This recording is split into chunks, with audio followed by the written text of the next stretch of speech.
महोदय,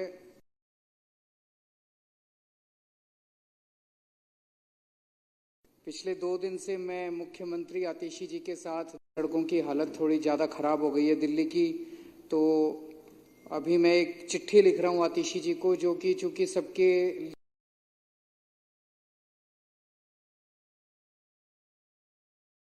पिछले 2 दिन मैं आपके साथ दिल्ली की अलग अलग सड़कों का इंस्पेक्शन करने गया। इन सड़कों का काफ़ी बुरा हाल है। मार्च महीने में जब मुझे गिरफ्तार किया गया था तब दिल्ली की सड़कें ठीक थीं। अभी कुछ दिन पहले मुझे इनका एक बड़ा नेता मिला। मैंने उससे पूछा कि मुझे गिरफ्तार को हमने डिरेल कर दिया, दिल्ली को हमने ठप कर दिया। उसका जवाब सुन के मैं हैरान रह गया। तो क्या मुझे गिरफ्तार करने का उनका मकसद दिल्ली को ठप करना था? क्या उनका मकसद दिल्ली वालों को परेशान करना था? जनता के परेशान होने से कोई व्यक्ति या कोई पार्टी कैसे खुश हो सकते हैं? जाहिर है कि इनका मकसद था दिल्ली के काम रोक के आम आदमी पार्टी की सरकार को बदनाम करना, ताकि ये लोग दिल्ली के चुनाव जीत जाएं। कोई पार्टी वोट लेने की खातिर और चुनाव जीतने की खातिर इतना कैसे गिर सकती है कि 2 करोड़ लोगों की जिंदगी बेहाल कर दे? हम लोग ऐसे नहीं हैं। हम लोग राजनीति में जनता की सेवा करने के लिए आए हैं। अब हमें युद्ध स्तर पे काम करना पड़ेगा। दिल्ली के सभी रुके हुए काम शुरू करवाने हैं। इस बार बारिश भी बहुत हुई है, इस वजह से दिल्ली की कई सड़कें खराब हो गई हैं। कृपया सभी मंत्रियों और विधायकों के साथ सड़क पे उतर के एक असेसमेंट करवा लें कि कौन कौन सी सड़कें खराब हैं और उनका तुरंत रिपेयर शुरू करवा दें। हमें रात दिन मेहनत करनी पड़ेगी। दिल्ली के सभी रुके हुए काम चालू करवाने होंगे। दिल्ली के लोगों के साथ मिलकर उनकी सभी परेशानियों को दूर करना पड़ेगा। मैं 1 मिनट ये चिट्ठी आतिशी जी को देना चाहता हूँ। आप रुकिए।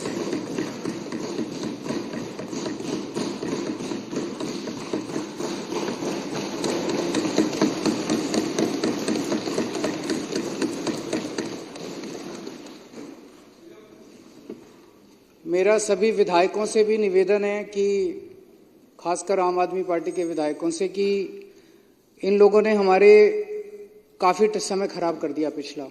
पहले मनीष जी को गिरफ्तार करके, फिर मुझे गिरफ्तार करके, और उसके पहले कोरोना हो गया था, उसमें काफ़ी टाइम चला गया था।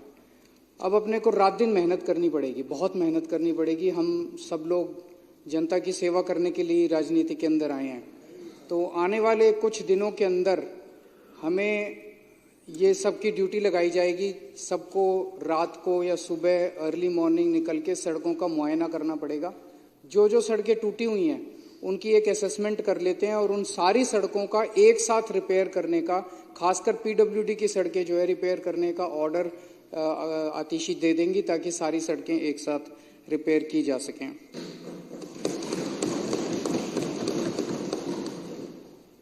अब उस मुद्दे पे आते हैं जिस पे चर्चा चल रही है, ईडी और सीबीआई के। मैंने 4-5 दिन पहले मोहन भागवत जी को एक चिट्ठी लिखी थी।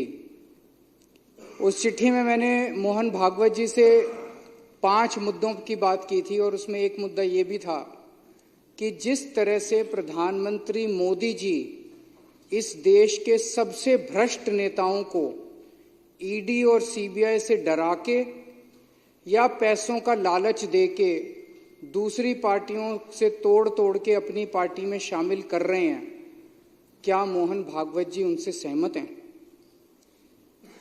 मोदी जी ने खुद कुछ दिन पहले जिनको भ्रष्टाचारी बोला, अमित शाह जी ने खुद कुछ दिन पहले जिनको भ्रष्टाचारी बोला, भारतीय जनता पार्टी ने खुद जिन लोगों को कुछ दिन पहले भ्रष्टाचारी बोला, कुछ दिन के बाद उनको अपनी पार्टी में शामिल करा लेते हैं। 27 जून 2023 को प्रधानमंत्री जी ने कहा कि अजीत पवार पे 70,000 करोड़ रुपए के घोटाले का आरोप है, हम इनको जेल भेजेंगे। 27 जून 2023, और 5 दिन के बाद 2 जुलाई को उनको अपनी सरकार में शामिल करके उनको उप मुख्यमंत्री बना दिया। मैं इनसे पूछना चाहता हूं, कुछ शर्म आती है?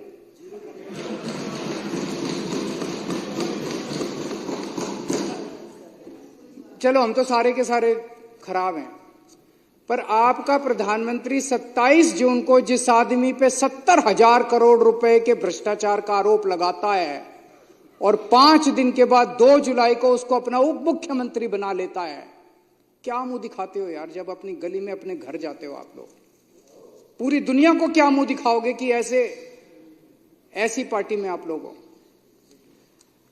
22 जुलाई 2015 को भारतीय जनता पार्टी एक वो निकालती है असम के अंदर, उसमें कहती है कि हेमंत बिश्व शर्मा बहुत बड़ा भ्रष्टाचारी है, 22 जुलाई 2015 को। और 1 महीने के बाद 23 अगस्त 2015 को उसको अपनी पार्टी में शामिल कर लेते हैं। ऐसे 25 नगीने हैं मोदी जी के, हीरे हैं जो चुन चुन के मोदी जी ने दूसरी पार्टियों से इकट्ठे किए हैं। ये मोदी जी के बहुत करीब हैं, चुन चुन के वो दूसरी पार्टियों से लेके आए, उनके ऊपर जितना कचरा था, गंद था, सारा साफ किया मोदी जी ने, सारे केस उनके धोए। अजीत पवार एनसीपी के होते थे, इनके ऊपर इकोनॉमिक ऑफेंसेस विंग का केस था, ईडी का केस था, दोनों केस बंद करवा दिए मोदी जी ने। प्रफुल्ल पटेल एनसीपी के नेता थे, सीबीआई का केस था, ईडी का केस था, दोनों केस बंद करवा दिए मोदी जी ने, अपनी पार्टी में शामिल कर लिया प्रधानमंत्री जी ने। प्रताप सरनायक शिवसेना का नेता था, इस पे ईडी का केस था, ईओडब्ल्यू का केस था, दोनों केस बंद करवा दिए मोदी जी ने, आप इस बीजेपी में शामिल कर लिया। हेमंत बिश्व शर्मा कांग्रेस का नेता था, सीबीआई का केस था, ठंडे बस्ते में डाल दिया, इसको अपनी पार्टी में शामिल कर लिया। हसन मुशर्रफ एनसीपी का नेता था, ईडी का केस था, ठंडे बस्ते में डाल दिया, मोदी जी ने इसको अपनी पार्टी में शामिल कर लिया। भावना गवाली शिवसेना की नेता थी, ईडी का केस था इस पे। यामिनी और यशवंत यादव शिवसेना के नेता थे, ईडी का केस था, इनका केस ठंडे बस्ते में डाल दिया। सीएम रमेश, रविंदर सिंह, संजय सेठ, शुभेंदु अधिकारी, के गीता, शोभन चैटर्जी, छगन भुजबल, कृपा शंकर सिंह, दिगंबर कामत, अशोक चौहान, नवीन जिंदल, तपस रे, अर्चना पाटिल, गीता कोड़े, बाबा सिद्दीकी, ज्योति मिंडा, सुजाना चौधरी, ये इनकी ईमानदारी है, ये जीरो टॉलरेंस है। शर्म नहीं आती लाल किले के ऊपर खड़े होकर पूरे देश को बेवकूफ बनाते हैं, कहते हैं ईमानदार हैं, भ्रष्टाचार के खिलाफ लड़ाई लड़ रहे। ये 25 नगीने हैं, वो पहले नवरत्न होते थे अकबर के जमाने में, अब ये 25 रत्न हैं प्रधानमंत्री जी के, जिनको मैं आरएसएस के अंदर कई ऐसे लोग हैं, प्रचारक कहते हैं उनको, जिन्होंने अपनी जिंदगी जो है वो आरएसएस को दी है। वो जब घर घर जाते होंगे, क्या कह के वो जनता का सामना करते होंगे कि जिस आदमी को प्रधानमंत्री ने 2 दिन पहले कहा कि 70,000 करोड़ का घोटाला हो गया, सारे बीजेपी वाले आरएसएस वालों ने व्हाट्सएप ग्रुप पे उसको भेजा लोगों को कि 70,000 करोड़ का घोटाला, आज प्रधानमंत्री ने 5 दिन बाद उसको अपने यहाँ शामिल करके उसको उप मुख्यमंत्री बना दिया। क्या शक्ल दिखाते हैं ये लोग? मैं पूछना चाहता हूं सारे आरएसएस के कार्यकर्ताओं से, मैं पूछना चाहता हूं सारे बीजेपी के नेताओं से कि कैसे आप लोग अपनी गली, अपने मोहल्ले के अंदर जाते हो? और मैं आरएसएस वालों के ऊपर ज्यादा दया आती है, उन्होंने कईयों ने अपनी जिंदगी आरएसएस के लिए दे दी और अब उनका एक ही, उनको अब टिकट नहीं मिलती। कांग्रेस वालों को इसको उसको लाला के टिकटें देते हैं, उनका काम दरी बिछाने का रह गया बस। कभी कांग्रेसियों के लिए दरी बिछाते हैं, कभी एनसीपी वालों के लिए दरी बिछाते हैं, कभी शिवसेना वालों के लिए दरी बिछाते हैं। आरएसएस के कार्यकर्ताओं का काम अब केवल दरी बिछाने का रह गया, कभी इस नेता के लिए दरी, क्यों उनको टिकटें मिलती नहीं मिलती उनको। इसके अलावा इन्होंने कई सरकारों की चोरियां की, टॉपल किया, सरकारों को उखाड़ के फेंका। मार्च 2016 से लेके मार्च 2024 तक प्रधानमंत्री मोदी जी ने 13 राज्य सरकारों को 15 बार गिराने की कोशिश की और उसमें से 10 सरकारों को गिराने में सफल हो गए। ये सरकारें नहीं गिराई, ये सरकारों की चोरी की है। ईडी और सीबीआई को भेज के, उनको धमकी देके, उनको लालच देके, पैसे से खरीद के उनकी सरकारों की चोरी की है इन लोगों ने। ये कोई मामूली वो नहीं है कि सरकारें गिरा दी। उत्तराखंड में मार्च 2016 में इन्होंने 9 कांग्रेस के एमएलए तोड़ के और हरीश रावत की सरकार गिराई। 2016 में अरुणाचल प्रदेश में 33 पीपीए के 43 में से 33 एमएलए तोड़ के वहां पे सरकार गिरा दी, वहां सरकार बना ली। गोवा में जुलाई 2019 में इनको बहुमत नहीं मिला मार्च 2017 के रिजल्ट्स में, नतीजन इन्होंने 12 कांग्रेस के एमएलए तोड़ के सरकार बना ली। कर्नाटक में 2019 में इनको बहुमत नहीं मिला, इन्होंने 17 कांग्रेस के और जेडीएस के एमएलए तोड़ के सरकार बना ली। मध्य प्रदेश में 2020 में इनको बहुमत नहीं मिला और इन्होंने 22 एमएलए तोड़ के, ये बहुत सारे केस हैं, 10 सरकारें तोड़ के इन्होंने सरकार बना ली। और आज इन्होंने एमसीडी के ऊपर गलत तरीके से कब्जा कर लिया, एमसीडी की चोरी कर लिया आज इन लोगों ने। मैं मोहन भागवत जी से मैंने यही चिट्ठी लिखी थी कि क्या राजनीति में शुचिता होनी चाहिए कि नहीं होनी चाहिए। आरएसएस ने अब खुलेआम कह दिया भाई जो मन में आए करो, आरएसएस ने खुली छूट दे दी है बीजेपी को। यही मैंने मोहन भागवत जी से पूछा था, क्या मोदी सरकार की बेईमानियों और भ्रष्टाचार का आरएसएस समर्थन करती है? अगर नहीं करती है तो मोहन भागवत जी की जिम्मेदारी बनती है कि खुले शब्दों में, सख्त शब्दों के अंदर पूरे देश के सामने वो ये कहें कि मोदी जी जो सरकार चला रहे हैं वो सरकार बेईमान है, वो सरकार भ्रष्टाचारी है और वो इसका समर्थन नहीं करते। ये मोहन भागवत जी की जिम्मेदारी है कि पूरे देश के अंदर वो ये स्टेटमेंट दें।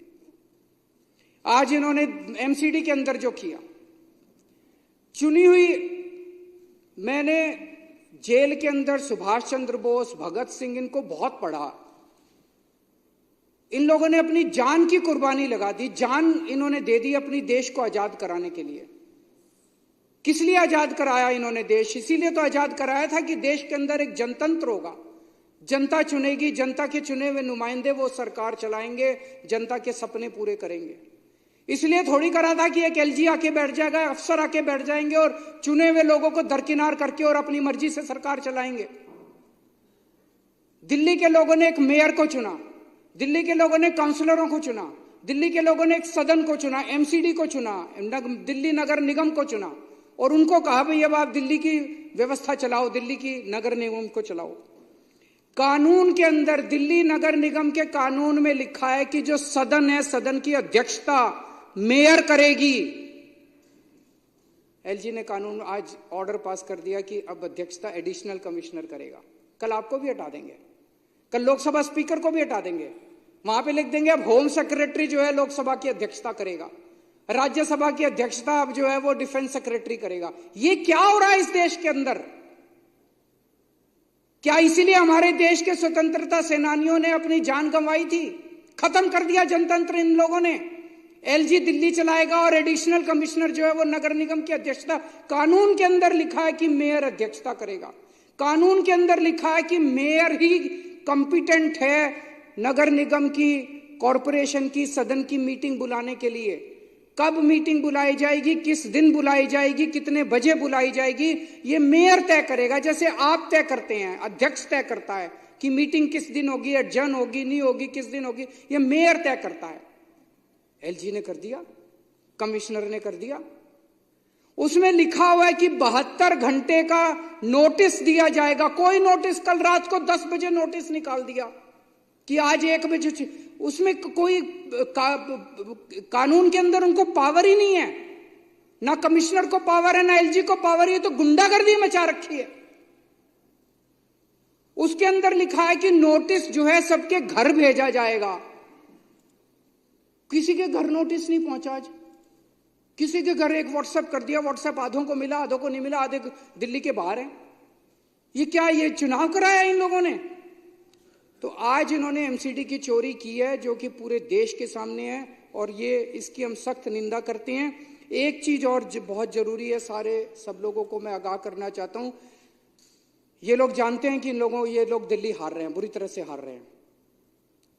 अब जो मेरे को पता चला है, इन्हीं के नेताओं ने मेरे को बताया, इनके नेताओं ने मुझे बताया कि बहुत बड़े स्तर पे आम आदमी पार्टी के वोट काटने का और फर्जी वोट डलवाने का काम इन लोगों ने शुरू कर दिया है। इन लोगों ने हर कॉलोनी में कुछ पेड एम्प्लॉयज रखे हैं। वो पेड एम्प्लॉयज घर घर जा रहे हैं, जी सब लोग समझ लेना, वो घर घर जा रहे हैं, उनसे पूछ रहे हैं आप किस पार्टी को वोट देते हो जी, किस पार्टी के हो। अगर कोई गलती से कह दे आम आदमी पार्टी का हो तो उसका वोट कटवा देंगे। तो एक तो मैं दिल्ली की जनता को कहना चाहता हूं कि रोज इलेक्शन कमीशन की वेबसाइट पे जाके अपना वोट चेक कर लेना कि वोट कटवा तो नहीं दिया किसी ने। दूसरा, अगर कोई आपके घर पूछने आए कि आप किस पार्टी को वोट देते हो, आप कह देना बीजेपी को वोट देते हैं, फिर आप सेफ हैं, फिर आपका वोट नहीं कटेगा। आप झूठ बोल देना बीजेपी को वोट देते हैं, फिर आपका वोट सेफ है, आपका वोट नहीं कटेगा। और डेली अपने वोट चेक करना। और सारे मैं विधायकों को भी कहना चाहता हूं कि अपने अपने विधानसभा के अंदर जितने बूथ लेवल के आपके वॉलंटियर्स हैं उनको आगाह कर दीजिए, डेली बेसिस पे चेक करें किसका वोट कटा, किसका वोट डला, वो ठीक डल रहे हैं, गलत डल रहे हैं, इसके ऊपर अपने को निगाह रखनी है। और इतनी बुरी राजनीति मैंने कभी नहीं देखी थी। मेरा तो छोटा सा राजनीतिक जीवन है, मैं तो 10-12 साल से ही राजनीति में हूँ, लेकिन इतनी बुरी राजनीति मैंने देश के अंदर कभी नहीं देखी थी। और मैं उम्मीद करता हूं कि हमसे जो बन पड़ेगा हम वो सब करेंगे देश की राजनीति को साफ करने के लिए। उसी के लिए आए हैं, देश राजनीति को साफ करना और जनता की सेवा करनी है। भगवान हमें अपना आशीर्वाद दे और हमें अपनी दिशा दिखाता रहे। बहुत बहुत शुक्रिया।